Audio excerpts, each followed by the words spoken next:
vivo é assim, entendeu? Seja bem-vinda, é um prazer estar com você aqui na casa de Lloyd, pastora Sara, que Deus te abençoe, né? Fique à vontade, a casa é sua. E a nossa querida Obrigada. pastora Sinara vai orar pra gente agora, nos abençoando, nos liberando aí no mundo espiritual. Peraí que tem mais alguém para receber aqui, peraí. Que eu vou abrir aqui a porta aqui. Abri, entrou. Pronto, a Uzi. Vamos orar então, amém? Gente, boa tarde. Boa tarde. Quando eu estava me preparando, Deus me revelou. Ludmila vai te colocar. Mas vamos lá, vamos orar. Senhor, que tarde maravilhosa, que dia incrível. Estamos vivas, prosseguindo e avançando na tua presença, Senhor.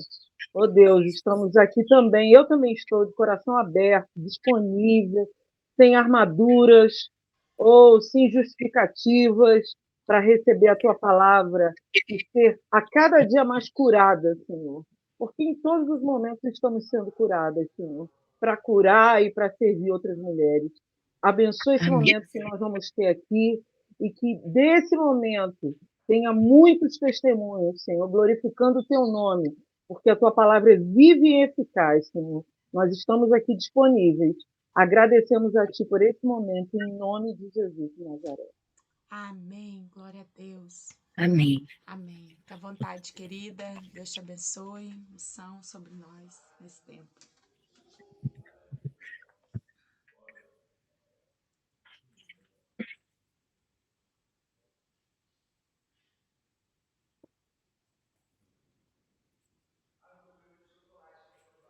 Meninas, vocês me ouvem bem?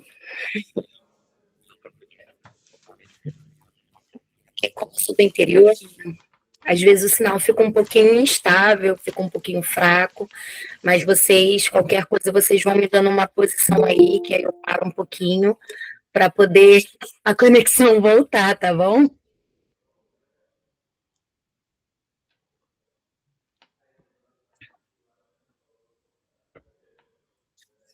Eu, em oração ao Senhor, eu perguntei à pastora Ludmila, até hoje, se tinha algum tema específico, né, para esse nosso encontro, para esse nosso momento, e ela me disse que não, que era para deixar Deus usar. Bem-vinda, pastora Angélica, beijo. E o Senhor palestrava muito em meu coração sobre cura para gente, momentos de cura, sobre aflições, talvez angústias que estejamos passando ou que passamos por algum momento da nossa vida. Porque ninguém está livre de viver um período difícil na sua vida.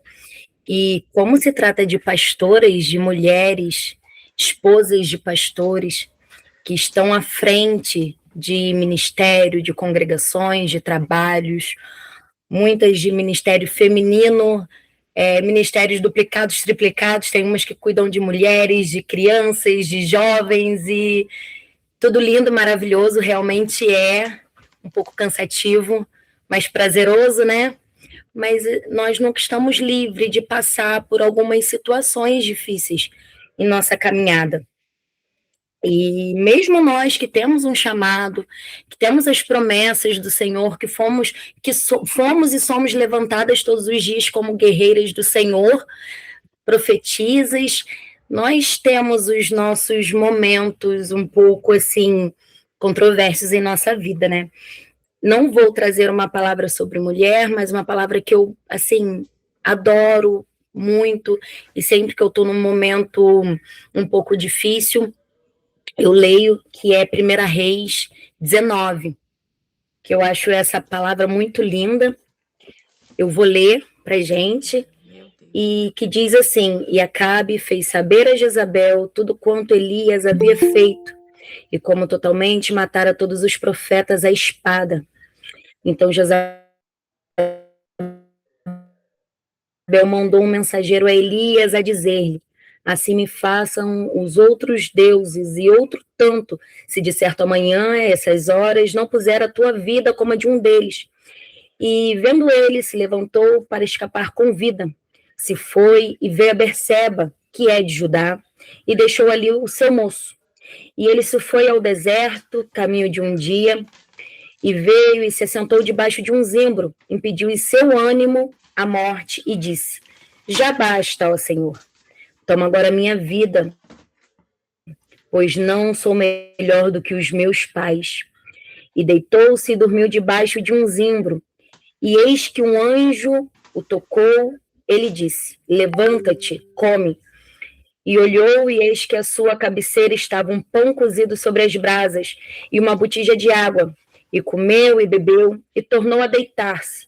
E o anjo do Senhor tornou a segunda vez, e o tocou e disse: levanta-te e come, porque muito comprido será o teu caminho. E só pela leitura, né, essa leitura já é linda, porque a gente entende que Elias, ele foi um profeta levantado, escolhido pelo Senhor. Como todas nós somos mulheres que fomos escolhidas pelo Senhor em algum momento da nossa vida, estávamos, né, vivendo nossa vida tranquilamente, o Senhor nos toma pela nossa mão e fala: pastora Sinara, agora eu te tomo pela sua mão e te levanto. Pastora Zenilda, você será intercessora. Priscila, tá muito calma a sua missão, vou te sacudir um pouquinho. E a gente, às vezes, não entende, a gente, às vezes, até se pergunta, né? Mas eu, Senhor, será que eu consigo? Será que eu tenho estrutura? Será que eu vou conseguir? Se a gente, né, a gente sempre faz esses questionamentos porque é da nossa natureza. Mas de uma coisa eu sempre costumo falar aqui na igreja: se o Senhor escolheu, Ele capacita todos os dias e Ele também está conosco a todos os dias. Questionamento, mulheres, nós sempre vamos ter. Sempre, para tudo. Por mais que uma coisa seja 100% de certeza, nós sempre iremos ter os nossos questionamentos. Isso é fato. E o que me deixa mais, assim, o que eu acho mais lindo nessa história é que Elias, ele foi levantado. Ele teve o seu momento que ele foi e fez aquilo que Deus tinha pedido. Ele se apresentou a Acabe, ele falou com Acabe, ele foi ao monte, ele consertou o altar, ele enfrentou os profetas de Azera e fez aquilo tudo, e desceu fogo, e foi lindo e maravilhoso. E no nosso ministério, quando está tudo fluindo, é lindo e maravilhoso. Eu costumo dizer que a gente está voando, a gente sente um sobrenatural, assim, que eu brinco muito que meu marido, há um tempo atrás, ele tinha no despertador dele aquela parte do Marcos Feliciano nos Gideões Missionário, que ele roda e virou aquele jargão: sai da frente, Satanás, estamos em guerra. E quando a gente está no auge, a gente grita isso o tempo todo e a gente, né, fica assim nessa euforia, mas há momentos que a gente vai estar um pouquinho mais baixo, porque há alguns momentos de confrontos no nosso ministério. Porque Elias passou por esse momento. Eu creio, meninas, que Elias pensou: agora que eu fiz o que Deus me mandou, e Deus me honrou, e Deus cumpriu com a sua palavra, agora vai ser tudo maravilhoso. Vai ser tudo flores. Vai ser, assim, tudo fantástico, mas mais à frente ele se encontra, aliás, ele se encontra não, né? Ele recebe uma mensagem de Jezabel, uma mensagem de ameaça, e ela vai dizer para ele: olha, eu fiquei sabendo tudo. Ela vai escrever, na verdade, para ele: eu fiquei sabendo de tudo que você fez com os profetas e com o meu esposo lá no monte. E eu quero até, como diz os meninos aqui da igreja, conjecturar. Ela falando: eu não estava lá, porque se eu estivesse não tinha acontecido daquele jeito, porque ela era uma mulher de pulso firme. Ela só estava do lado errado, infelizmente, né? E ela fala: tu se prepara, porque se amanhã até às 6 horas eu não fizer com você o que você fez com eles, eu não sou Jezabel. Mulher de pulso firme, autoritária, pronta para todos os desafios, pronta para tudo, porém para o lado errado. Se ela tivesse se posicionado do lado certo, ela teria sido uma das grandes mulheres da Bíblia. Mas, infelizmente, ela estava do lado oposto. E Elias, ele temeu aquela ameaça. Ele lê aquela carta em tom de ameaça, ele teme por um momento, ele se sente talvez um pouco inseguro, talvez um pouco despreparado, e ele toma uma decisão. Ele traça uma rota de fuga para a sua vida. Só que ele pega o seu moço, que ele sempre andava alguém com ele pega aquele moço e ele sai caminhando, chega num certo ponto, ele deixa seu moço, fala assim, fica aqui porque eu vou mais adiante. Elias querendo escapar daquela ameaça. E ele vai no caminho do deserto. Só que eu paro aqui e trago uma reflexão para a gente. Até então, todas as decisões que guiaram a vida de Elias foram dadas por Deus. E quando Elias recebe essa ameaça, ele não pergunta a Deus o que ele pode fazer. Ele se sente tão entristecido, talvez ele está num conflito dentro dele, de questionamento, a ponto talvez de questionar da seguinte maneira, nossa, eu fiz isso tudo para Deus, e agora Deus me permite passar por isso? Eu enfrentei os profetas, eu enfrentei Acabe. Na minha oração, o fogo desceu do céu. E agora essa mulher, ela vem e me ameaça e Deus permite isso. Elias, ele entra num questionamento dele mesmo, que muitas vezes nós entramos nesse questionamento. Poxa, Senhor, estava indo tudo tão bem. Por que isso agora? Poxa, Senhor, a igreja estava indo bem, a família estava indo bem, os estudos, mas por que isso agora?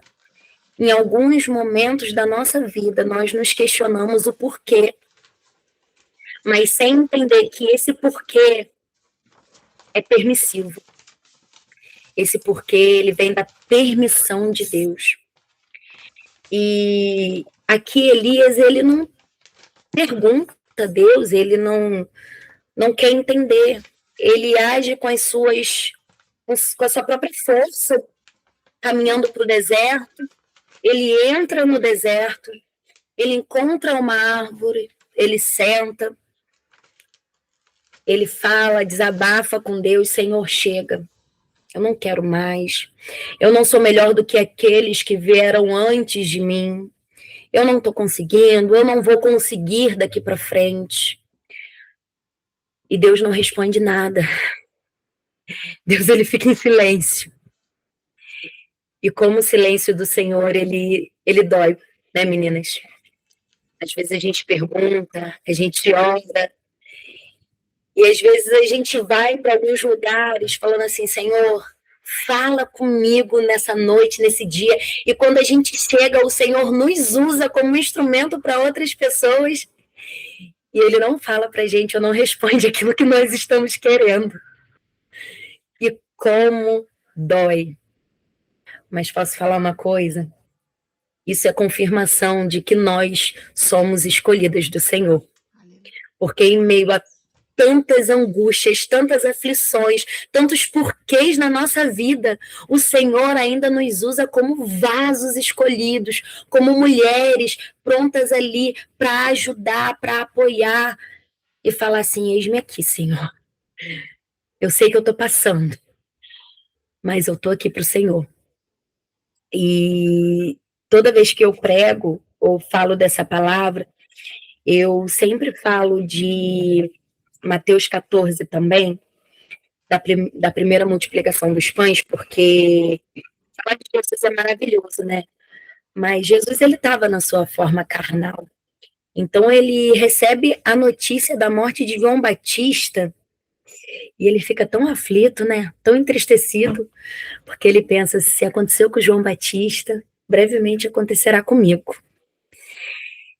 E só que Jesus recebe a morte e quando ele olha, ele se depara com uma multidão esperando ele, precisando dele.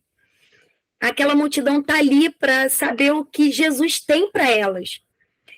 Jesus para, Jesus olha para aquela multidão, Jesus prega, Jesus faz milagre, Jesus multiplica pães e peixes, alimenta a alma, espírito e corpo daquelas pessoas. E depois despede a multidão e vai ter o seu momento com o Pai. Ele vai subir para o monte com o Pai. E ele sobe para o monte, e quando ele desce caminhando por cima das águas. Aleluia. Olha que coisa mais linda.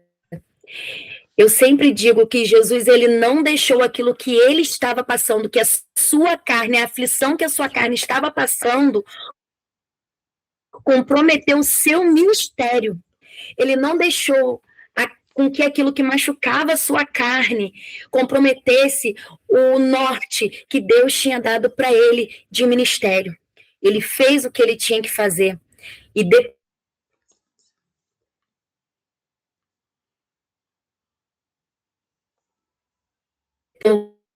renovou sua alma, deu renovo para ele a ponto dele descer do monte, cheio, caminhar sobre as águas. Mas é fácil.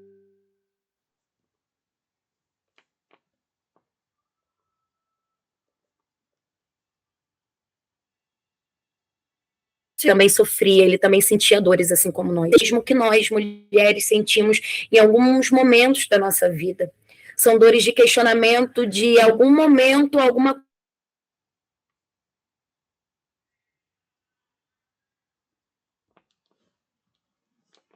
coisa. A gente quer que seja tudo direitinho, a gente se organiza, a gente faz, e quando alguma coisa não sai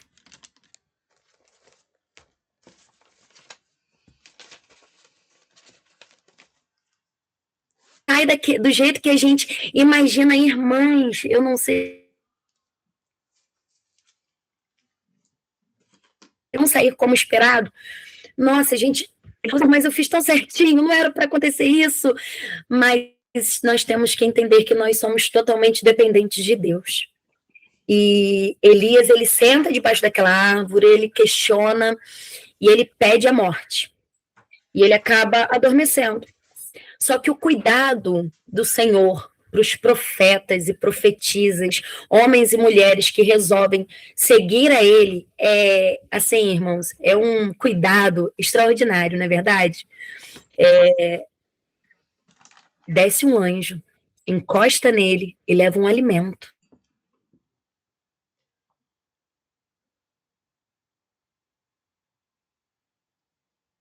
Travando.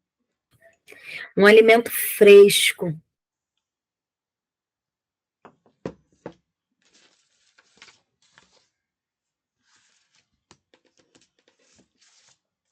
Dele, porque é o momento de... E ele come, ele bebe, só que ele volta a dormir novamente, porque a afronta sobre a vida dele estava muito grande. Então não foi o necessário para que ele se reerguesse.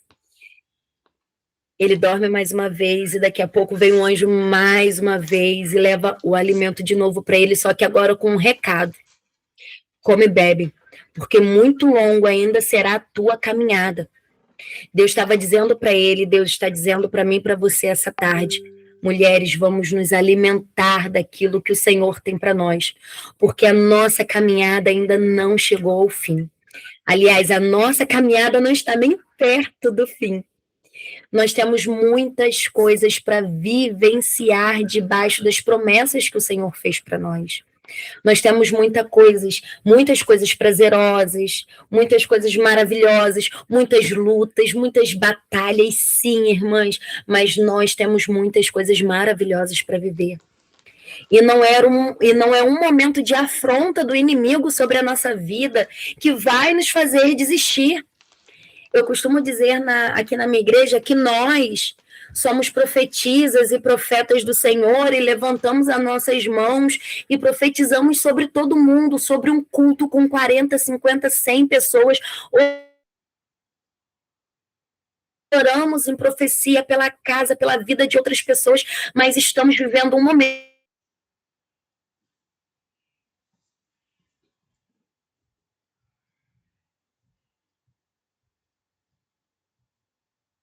que precisamos colocar as mãos em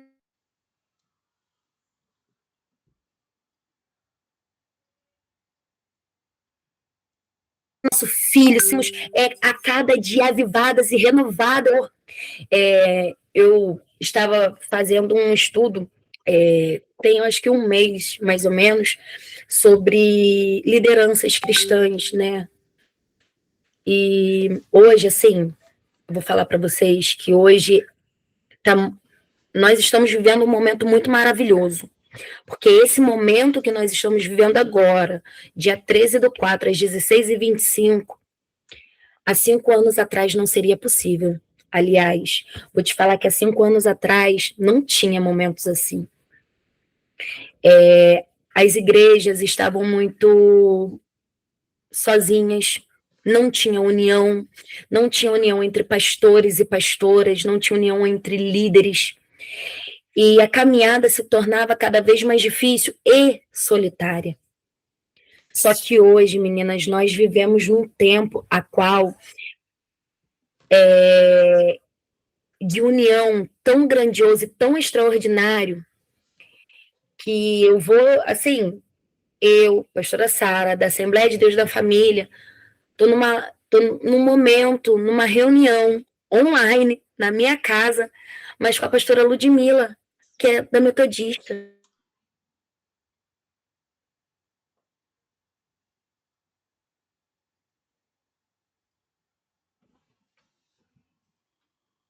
Com as pastoras que são aqui todas, no rei todo,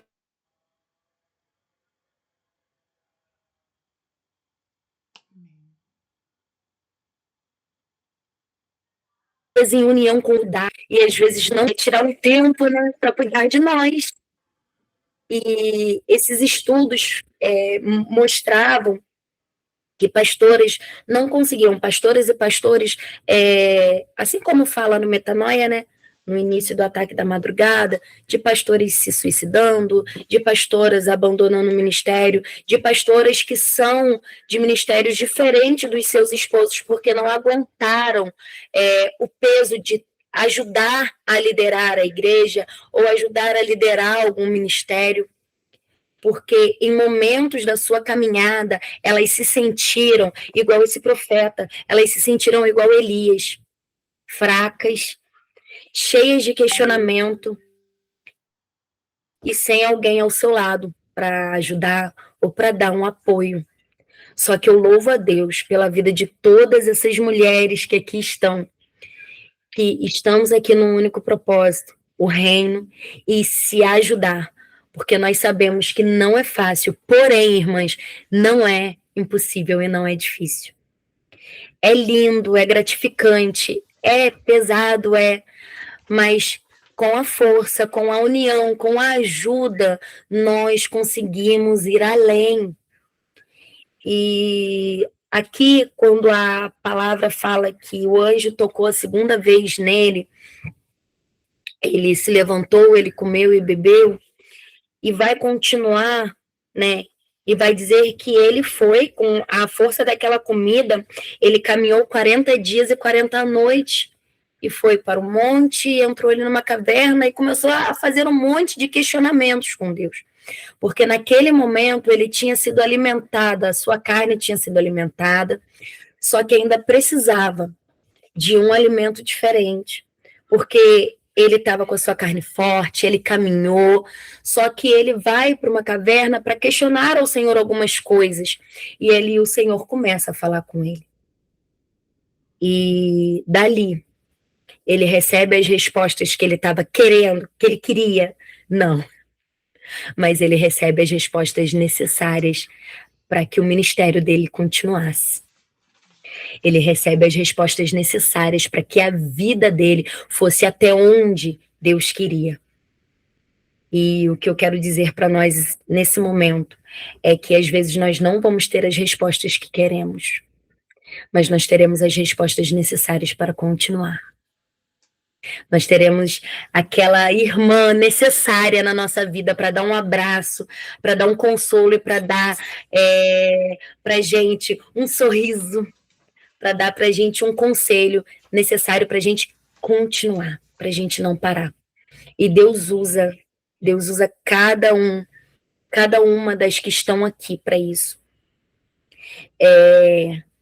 A minha oração é para que esse momento, é para que aquele grupo de pastoras não acabe, para que esse momento nunca acabe, para que seja sempre, para que seja perpétuo, porque há uma necessidade. Eu sei que hoje nós temos aqui 2, 4, 6, 9, né, irmãs, mas vão ter dias que vão ter só 2.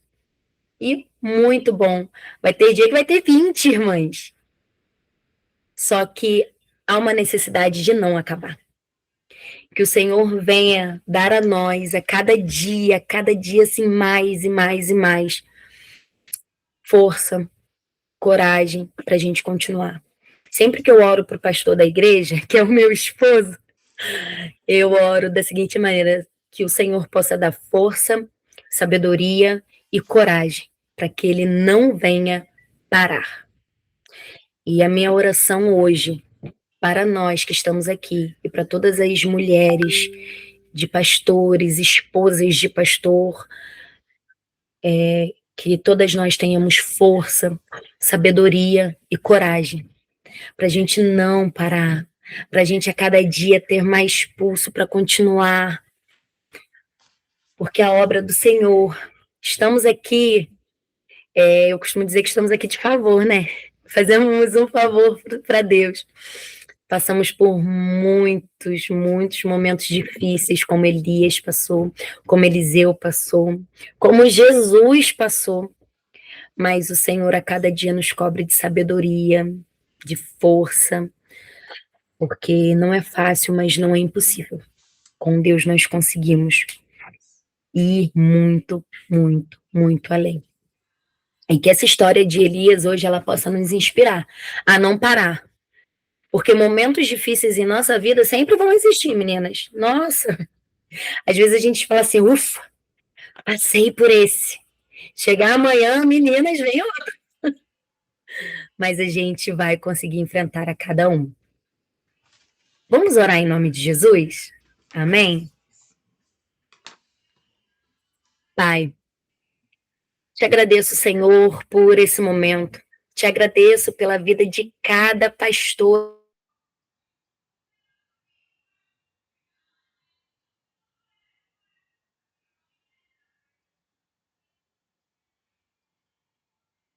logada nessa rede sobre a vida delas, não haja nenhum tipo de retaliação, que sobre o ministério delas, Senhor, que toda retaliação seja lançada por terra em nome de Jesus.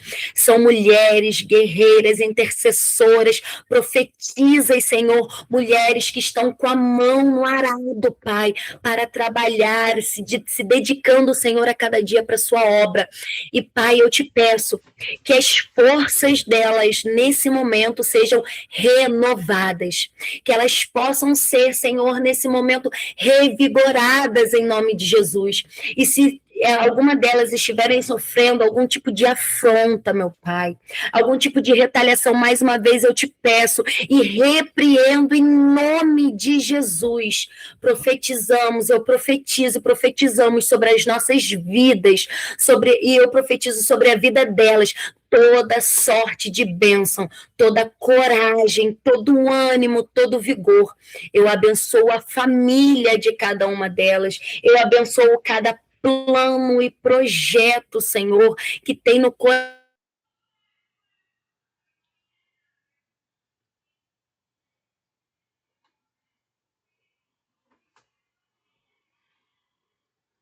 coração. Amém, meninas. Essa foi a palavra que o Senhor colocou no meu coração para compartilhar com vocês essa tarde.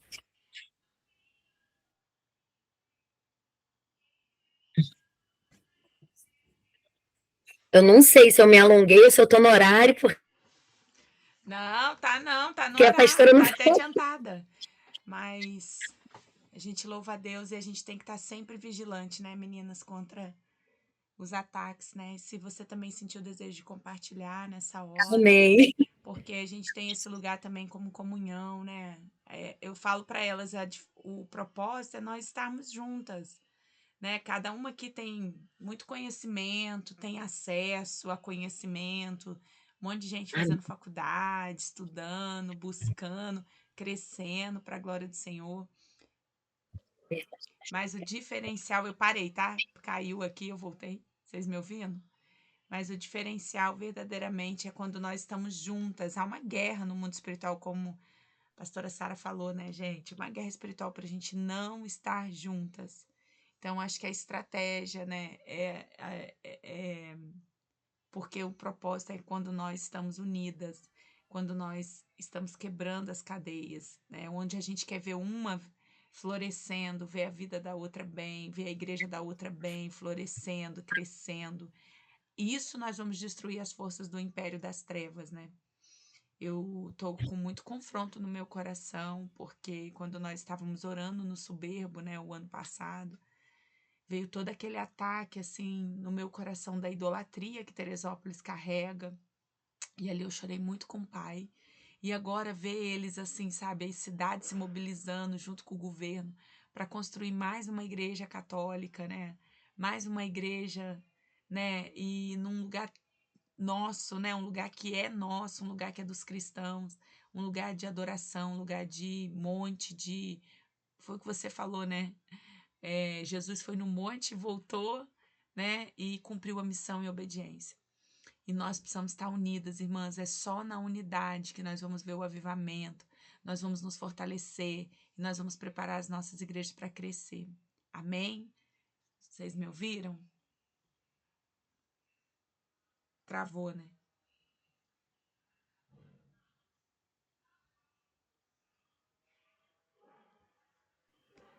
Estamos te ouvindo, perfeito. Amém. É que a Sara ficou congelada e eu parei. Mas eu parei de falar. Mas se alguém quiser, pode O compartilhar. microfone está desligado agora. Perdão. Eu parei de falar quando eu vi a Sara congelada. Travou, mas depois eu voltei a falar.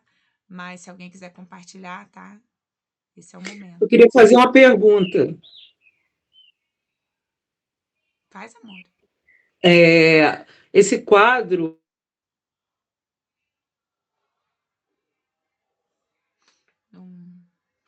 Travou, Sinara. Tu vai ter que falar. Eu só ouvi esse quadro. Esse quadro de Elias travou? Agora, pode falar.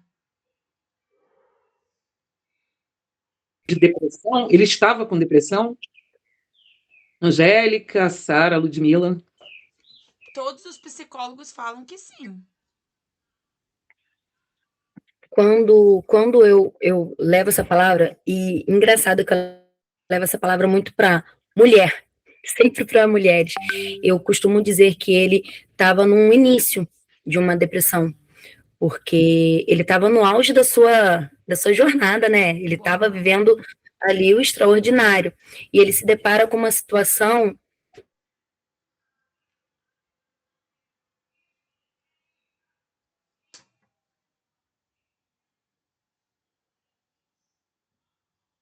com ele mesmo. Claro que a pastora Angélica vai saber bem mais do que eu, mas quando ele fala, toma agora a minha vida, porque eu não sou melhor do que os meus pais, essa comparação que ele faz é sempre a comparação de quem está nesse estado, né, pastora, de iniciando de uma depressão, de comparação, tudo isso, né? A gente já fez um estudo sobre eles, lembra? Aqui mesmo na casa de Lloyd e Eunice, a gente teve um estudo e ele estava numa exaustão ministerial muito grande, né? É um quadro de exaustão, um burnout, vamos dizer, era uma crise laboral mesmo que ele estava, e aí desenvolveu sim uma depressão, entendeu? Realmente a gente pode qualificar como um início de uma depressão. E você vê que o tratamento que o anjo teve com ele foi tão terapêutico que deu comida, deu água e deu descanso. O descanso é necessário, essa pausa, ela é necessária. Né? Às vezes a gente está naquele ativismo de ter que fazer, mas aí a gente vê o tratamento terapêutico que o anjo teve com ele. Deu o pão, deu a água, mas mandou ele voltar a deitar e descansar novamente. Depois que ele recuperou recuperou o ânimo, porque é muito grande a tua caminhada. Então, as pausas, elas são necessárias. O descanso é uma ordenança do Senhor, né? Ele deixou para nós.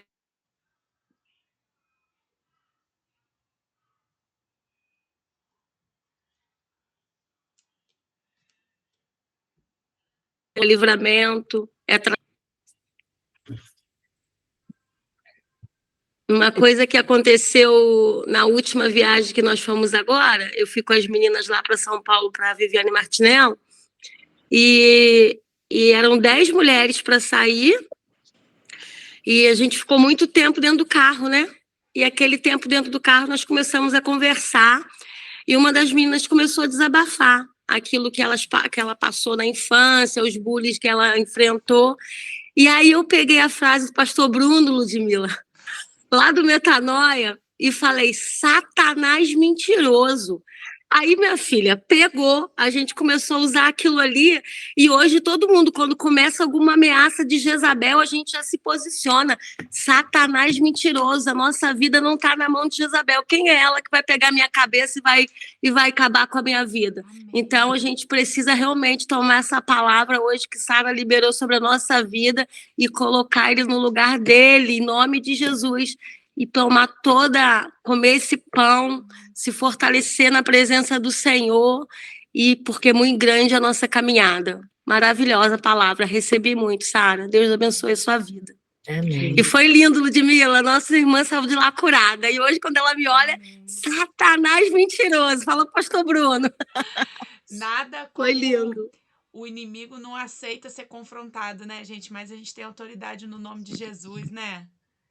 Ah, mentiroso. Amém. E foi uma ameaça mentirosa de Jezabel, né? O tempo todo. Os meus filhos exatamente, é o pai da mentira, né? Ele é o espírito de engano. Amém, glória a Deus. E nós temos que permanecer, meninas, juntas, fortalecendo umas às outras, porque as guerras vêm e nós venceremos no nome de Jesus. Amém? Glória a Deus. Queria fazer um comentário aqui sobre essa questão de querer ficar sozinho, né? Se isolar, né? Estar sozinho. E existem algumas coisas, né, que a gente pode refletir sobre isso. O querer ficar sozinho pode ser um isolamento, princípio realmente, né, de uma depressão, mas existe também uma parte boa de se estar sozinho, né? Existe uma parte positiva de se estar sozinho, né?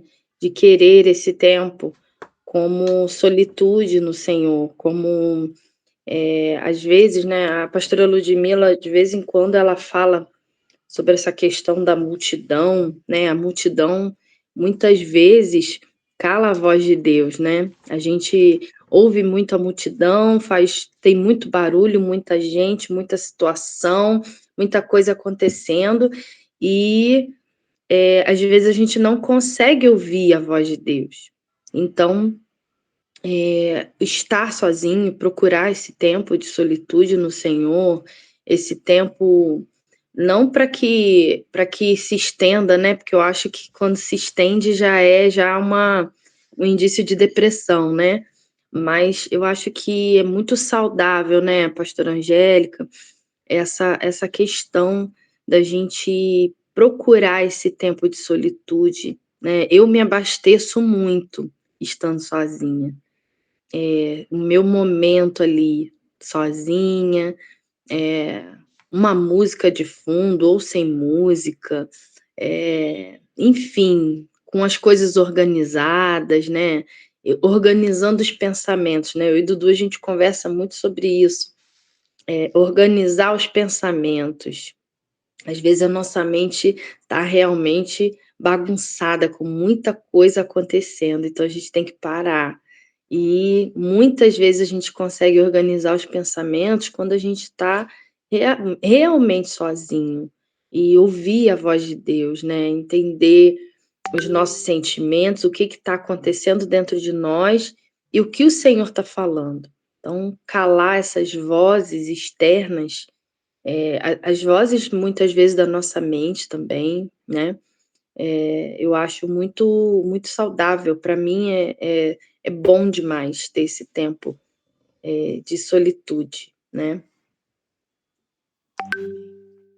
Amém. Rendeu, hein? Poderoso, né? Um assunto muito poderoso, né? Realmente, todas nós não temos como fugir desse lugar e você não é a única, amiga. Todas nós temos guerras, né? Com o espírito de Jezabel, essa potestade, temos guerras, né? Nesse lugar de Elias, de profetas do Senhor. Então, nós precisamos estar ligada, né? Todas nós aqui, não é de uma. Somos nós, né, Sara? Levantou a mão alguém? Parece que... Eu vi alguém levantando a mão. Foi tu, Sara, ou foi Ozzy? Tá, o microfone, Foi Sinara. Ah, pode falar, amiga. Eu ainda não sei mexer muito nessas tecnologias, não, né? Estou aprendendo. Mas eu não tenho o nome da Sara salvo aqui, eu queria fazer uma observação que eu acho tão... Assim, não é que eu espiritualize tudo, mas tem coisas que são incríveis. Para mim, tá aqui Angélica, Ludmila, Zenilda, Priscila, tá o nome de todo mundo. Mas quando chega em Sara, tá água. Bom, Tem alguém igual aí? Água na boca. É ela. É isso que você O estava meu falando? também tá água. Para mim também tá água. Mas computador. sabe o sentimento que eu tenho? Você é água, minha irmã, minha querida, fluindo para as nossas vidas hoje, viu? Deus. Esse sentimento que eu estou tendo aqui, Deus, está fluindo de você para as nossas vidas. Que Amém. coisa linda. Estou profundamente abençoada com essa palavra, né? E eu estou recebendo muito de Deus aqui. Eu tenho recebido muito desse grupo. Eu roubo as ideias todas de vocês. A gente se Está sendo compartilha. maravilhoso. Que antigamente eu precisava ficar pensando muito, agora eu pego de vocês e dou uma mexida ali. E hoje a Zenilda me passou o café com as mulheres da Bíblia, eu me organizei, hoje eu vou começar lá na igreja, né? Começo hoje. Estava ainda agora estudando sobre Lia, que é o primeiro capítulo, e receber de vocês antes de eu ministrar lá, sem preço. E Sara, você é água mesmo, viu? Amém. Água fluindo sobre as nossas vidas. Passa para mim. Eu achei muito profética essa palavra hoje, né, pastora? Pô, tu, minha filha Não Jezabel. foi? Tá, profetiza. Eu falei assim, gente, Sara não sabe de nada. Aqui, papai tá conectando tudo, coisa mais linda. Muito Encaixou, profético. Sara. Eu tô aqui, Senhor, obrigada, porque eu não tô andando sozinha. É profético. Muito. Eu queria só compartilhar com vocês. Eu não sei se vocês se lembram, lá no comecinho da nossa casa de Lloyd, eu compartilhei com vocês que tinham entrado na minha igreja e assaltado. Vocês lembram disso, algumas? E para a gente, como a Sara estava falando, né, a gente vive uns momentos que a gente, Senhor, por quê, né? Logo nossa igreja, a gente está pequena, a gente está começando, poxa, entram aqui, roubam as coisas e tal. E aí meu esposo teve que ir para a delegacia, e o rapaz ficou preso, uma situação super chata, e é um morador pertinho da igreja e tal. E aí ele saiu da prisão, já faz um tempo, né? Ele estava fazendo tudo certinho, liberaram ele. E ele está aqui no bairro novamente. E quem aparece na igreja ontem? O rapaz, a mãe e a companheira. E ele chorou o culto inteiro, e ele, no momento, ele foi lá na frente, aceitando a Jesus, e falou assim, eu preciso pedir perdão a vocês, eu quero saber, eu quero receber esse perdão de vocês, se vocês me perdoam pelo que eu fiz, reconhecendo que ele não poderia ter feito isso, mas ele querendo Jesus, ele é um traficante aqui do bairro, né? Uma pessoa bem complicada aqui no bairro. E a gente não esperava por isso, sabe? Então a gente acontece umas coisas lá atrás e a gente não entende, na hora a gente fica triste e tal, e vê aquela mãe chorando lá na frente, ele se entregando ao Senhor depois de tudo que passou, né? E a gente ali podendo abençoar a vida dele, perdoar a vida dele, que ele falou assim, eu preciso receber o perdão de vocês. E a igreja toda abraçou ele, a igreja toda se compadeceu, sabe, com ele, e ali foi lançada uma palavra sobre ele, né? Então, a nossa oração é que ele continue, né? Não vai ser fácil, né? Não vai ser fácil. Ele tem o vício, ele tem tudo isso, né? Mas ele deu um primeiro passo, ele se arrependeu. E então a gente às vezes não acontece quando se levantam, né, contra a gente lá, né, nossa caminhada cristã, tenta desmotivar a gente, mas o Senhor tem propósito para tudo, né? Não só para a gente, quanto para o outro também, né? Então às vezes a gente vai ser canal de bênção aquele que se levantou sobre nossas vidas, né? Então eu creio que por mais que alguém se levante na vida de vocês, como a Jezabel, alguém que venha para afrontar a vida, nossas vidas, né? No tempo certo, no tempo oportuno, aquela pessoa pode ser tratada e a gente também, né? Porque ali a gente vai ter que derramar amor sobre aquela pessoa. Então, na hora da raiva que a gente tem lá atrás, o Senhor devolve, enche o nosso coração de amor e a gente devolve para aquela pessoa amor, que foi o que a gente viveu naquele tempo de ontem no culto. A gente devolveu não perdão, mas não só o perdão, mas amor sobre a vida dele, né? E era o que ele precisava naquela hora, o amor de Deus e o amor dos irmãos. Uau, amiga. Esse é o verdadeiro ministério, né? Que lindo. Vocês vão fluir muito, porque o perdão é uma via de mão dupla, o perdão prospera muito. Deus abençoe, viu? Tremendo. E o Senhor vai guardar, em nome de Jesus, tudo que nós temos, tudo que nós somos. Amém? Amém, queridas? Amém? Amém. Aqui, ó, Sara, pastora querida, muito obrigada. Unção sobre vocês, uma semana de bênção. Vamos fluir, Amém. vamos, né, correr. Olha aí o que a pastora falou, vamos comer, beber, tudo, né? Tudo que viermos a fazer, vamos consagrar ao Senhor e seja fortalecida. Amo vocês, meninas. Deus abençoe. Você que vai ouvir depois, seja abençoada também. A paz do Senhor. Tchau.